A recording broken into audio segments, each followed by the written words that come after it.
बढ़ के उम्र बाटे कर दे पढ़ाई, हमारा पकड़ जन प्यार के चढ़ाई।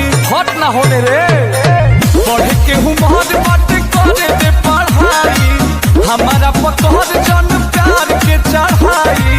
हमके बिगड़ बेटी कारी करे जा सुना हम हमको आज मांगे तू को आज चलो करदा कबार। आए हाय रे हमर भर दुलारे, आए हाय रे चलो करदा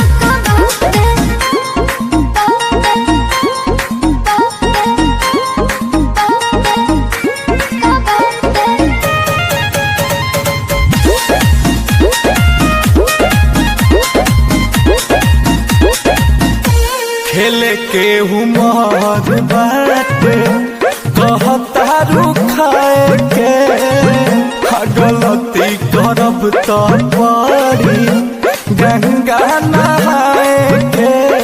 बात के बुझ